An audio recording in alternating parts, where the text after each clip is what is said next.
नमस्ते दोस्तों, क्या आपके परिवार में आपके माताजी या आपके पिताजी को घुटने की तकलीफ है और घुटने में दर्द है और उनको सर्जरी नहीं चाहिए या फिर सर्जरी के लिए विलिंग नहीं है, या फिर घुटना नी रिप्लेसमेंट के बाद मतलब सांधा प्रत्यारोपण के बाद उनको अभी भी पेन हो रहा है, तो इसका कोई इलाज है या कोई सॉल्यूशन है? यस, चलिए जानते हैं आज हम कूल्ड रेडियो फ्रीक्वेंसी एब्लेशन के बारे में। क्या होता है कूल्ड रेडियो फ्रीक्वेंसी एब्लेशन? ये एक सेमी इन्वेजिव थेरेपी है जिसमें हम घुटने के अराउंड जो जेनिकुलर नर्व है उसको हम बर्न करते हैं। तो घुटने के रेडियो फ्रीक्वेंसी एब्लेशन के लिए क्या इंडिकेशंस है? अगर आपके परिवार में किसी को, माताजी पिताजी को, आपको ऑस्टियोआर्थराइटिस नी है, माइल्ड टू मॉडरेट ग्रेड में है या फिर सीवियर ऑस्टियोआर्थराइटिस का पहला जो स्टेज है उसमें है और अभी भी उनकी उम्र थोड़ी कम है और नी रिप्लेसमेंट के टाइम अभी नहीं आया है, तो कूल्ड आरएफए ये ट्रीटमेंट हो सकता है। सेकंड, आपको मतलब पेशेंट को या मरीज को बहुत ज्यादा कोमॉर्बिडिटीज है, मतलब अनकंट्रोल डायबिटीज है, पास में कुछ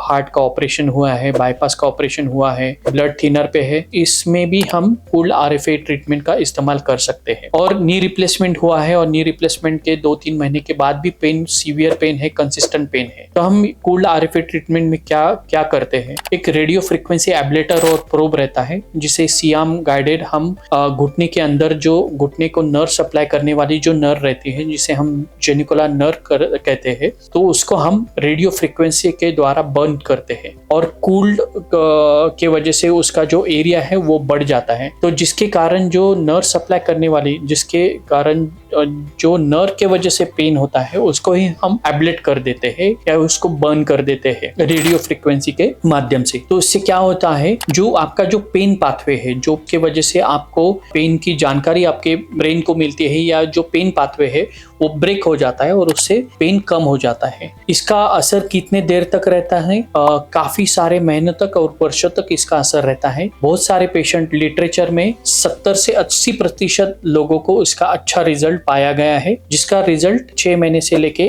12 महीने से लेके 2 साल तक भी रह सकता है, और कभी कभी उसको अपन 1 या 2 साल के बाद सेकेंड स्टेज भी कर सकते हैं जिस पेशेंट में और जिन्हें इनको सर्जरी नहीं चाहिए। तो यस, आपको ऑस्टियोआर्थराइटिस नी है और उसका ग्रेड कम है, और या फिर आपको नी रिप्लेसमेंट नहीं चाहिए, या फिर नी रिप्लेसमेंट के बाद पेन ज्यादा हो रहा है, तो cooled RFA is a good treatment. And at Carewell super speciality hospital and robotic joint replacement surgeon ये फैसिलिटी अवेलेबल है। या इसके अलावा अगर कोई जानकारी चाहिए तो आप हमें क्वेश्चन में लिख के भेज सकते हो। Do not forget to hit the like button and subscribe my channel. Thank you.